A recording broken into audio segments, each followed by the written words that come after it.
Well, welcome to the very first Mad Dogs and Englishmen podcast. I'm Charles Cook, and I have Kevin Williamson here.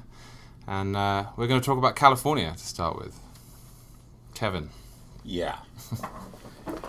Tell me about California. Well, first of all, we were talking about this earlier. Conservatives have a sort of love-hate thing about California, which is they sort of love to hate it, and they cheerlead for the death and destruction of California and want to see it fall off into the ocean. And as you and I think, both agree, that's precisely the wrong point of view, because California is really the most beautiful place in the United States, if not the world.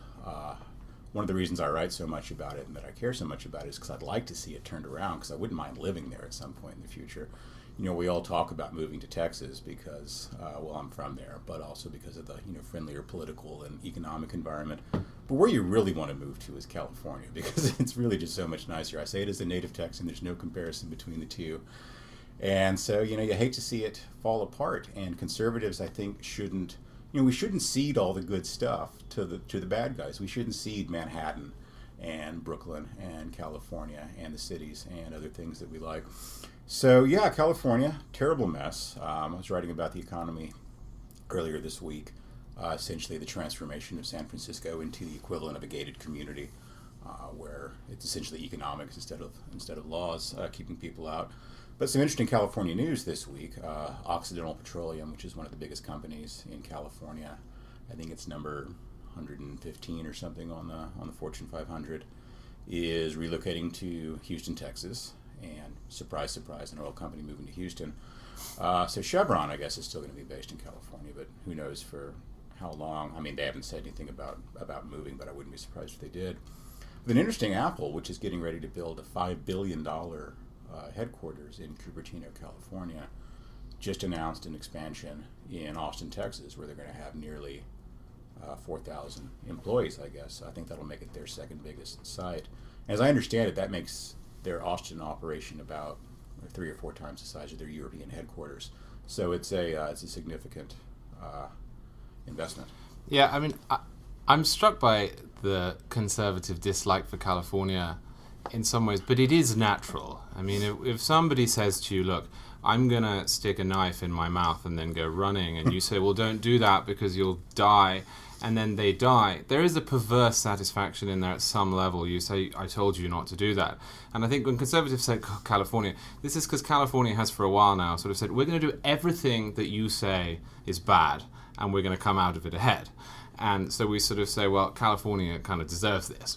It's like there was that picture of whether it was real or not, of that person with the women's studies sign and, saying, well, I can't find a job and I have $60,000 of debt. With my women's studies degree. Right. And I took a sort of perverse pleasure in that, not because this person was in trouble or because, they couldn't feed themselves or they were stuck with a child at home, just because for years people have been saying, well, look, by all means study whatever you like, but please don't expect there to be a magical consequence to this. We all know what happens when you study basket weaving. Yeah, all I did was a minor in women's studies. So, right. I majored in English. But the thing is, and it's fine really to study whatever you want, and it's fine for California to do what it wants as well, but there are consequences to these things, and it's sort of the whining about it. So I guess when people say, I'm moving to Texas, like Texas is great. Well, Texas is kind of great. If you look at their job growth, that's in large part because they've done what we think they should do, and so we're pleased to see our biases confirmed. And I bet California know it well at all. I spent a lot of time there as a kid.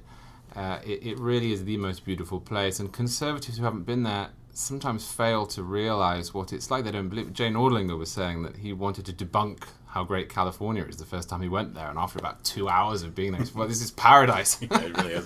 What we need to do is engineer some sort of California refugee crisis, where we get all the people who live there to relocate to some place like British Columbia. Absolutely. Well, it has to be somewhere they can't ruin, though. Well, I don't care if they ruin British Columbia. No, that's fine. But I don't want them moving to, say, Wyoming. Or Texas. Which is the real danger. Absolutely. If you've got another couple of thousand Apple employees going to Austin, I mean, of course, Austin's already going to be a mess politically because Travis County is, to the left of whatever's to the left, whatever's off the charts on that side. But, for aggregate votes statewide, things like presidential races, possibly a problem. Yeah. I mean, it's weird though that California has taken this turn, especially in that part, because it really thrived under what was a Wild West libertarian sort of culture in that central area. Yeah, if you can imagine if we had 1960s and 70s style telecom rules surviving into the 80s and 90s, there would have been no information revolution. There would have been no internet as we know it. It would have been a whole different sort of thing. I think it's California is a good case of the the diseases of affluence. It's the political version of gout.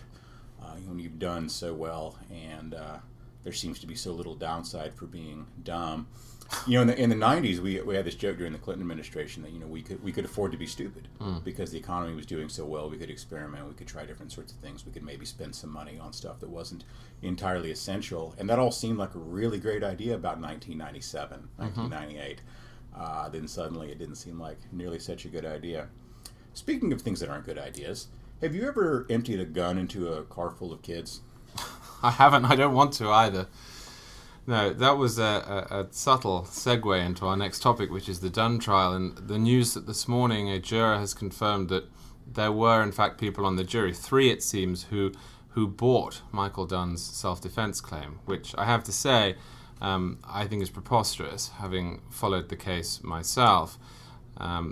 Justice is, of course, a process, and the mistrial was the mistrial, and there will be another one.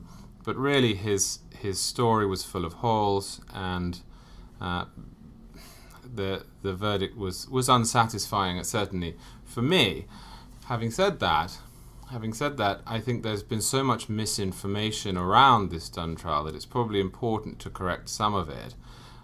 The first thing is, this really did have nothing to do with Stand Your Ground. And in case anyone listening doesn't really know what Stand Your Ground is, Stand Your Ground is a rule that 34 states have that if you are threatened, and you have to actually be threatened, you can't start the fight, and you have to be objectively under the impression that you're threatened, that you do not have to take a safe exit if one exists. Now, in this case, no safe exit existed because the defendant claimed there was a shotgun 3 feet away, and also his fiancée was in the closed store. So this really had nothing to do with Stand Your Ground, and I presume nobody is in favor of repealing all the self-defense laws.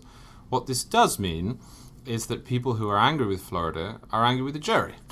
The jury bought a story from a man who claimed he was threatened by a gun that they didn't find, and he didn't mention to his fiancée, who, by all accounts, started the altercation and then fled the scene afterwards, ordered a pizza, and didn't call the police.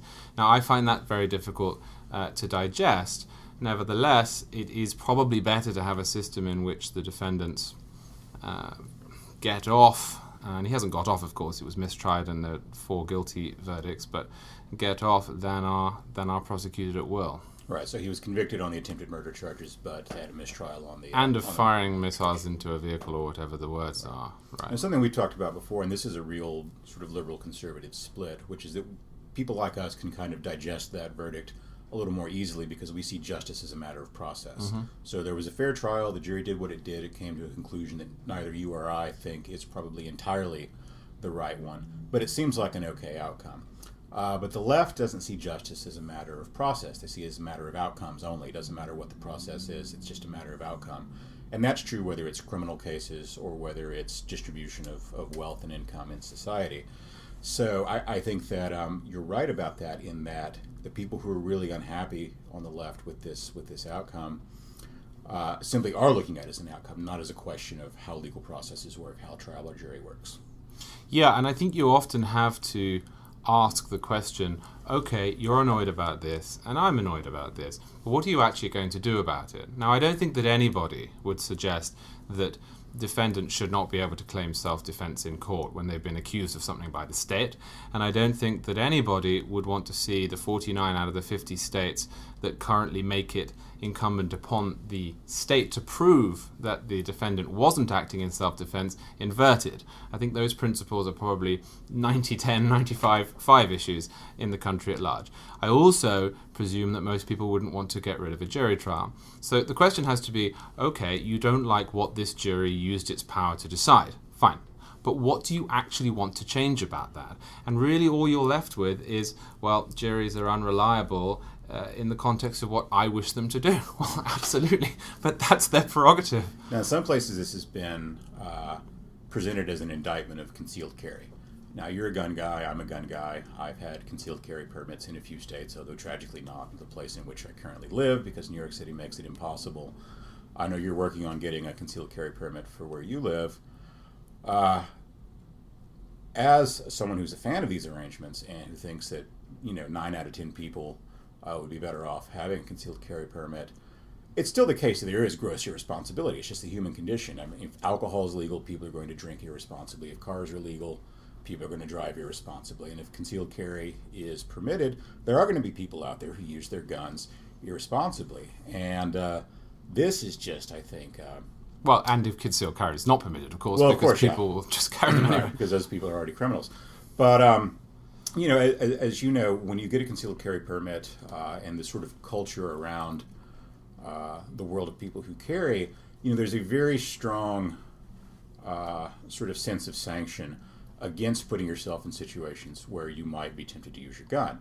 You walk away from conflicts. You don't carry a gun into a bar. You don't go to a bad part of town that you wouldn't normally go to just because you've got a gun. And what do you think we can do as Second Amendment enthusiasts and as gun enthusiasts to bolster that and to ensure that people who do get permits to carry act like grown-ups and not like idiots? Well, the good news on this, I suppose, and as somebody who writes about firearms a lot, I follow quite a lot of blogs and forums on which people discuss these issues.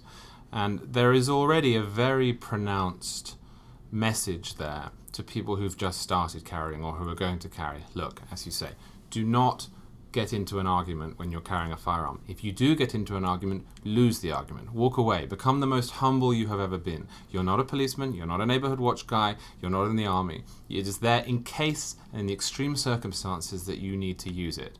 So don't go to a bad part of town and think, well, I'm armed. Now, I don't think that mandatory classes are the best way of dealing with this. But if you look at the expansion of concealed carry and indeed of firearms purchases recently, a lot of them are actually sort of Tocquevillian little platoons. They're people going to their neighbor and saying, hey, I run a concealed carry class, do you want to cover yourself? Their husbands saying to their wives, increasingly, maybe you should carry. And wives saying to their husband, more and more. And so, given that those people are already invested in this idea, it's a good idea, perhaps, to encourage them to say, right, and here are the rules. Yeah. And here is the point of this. And maybe, to be honest, gun rights advocates such as myself could make more of an issue of this. Yeah, there's a cultural thing there and an etiquette thing. The one gun range that I like to go to, they take everything so seriously. If you walk in wearing a baseball cap with the bill on backward, they'll just throw you out. Yeah. You just can't come in. They want you to, approach this as a matter of something that's serious and indeed a life and death issue. So should that do it for the day, I think? I think it should. All right, we'll be doing this 5 days a week. Mad Dogs and Englishmen. Look for us at National Review and on iTunes.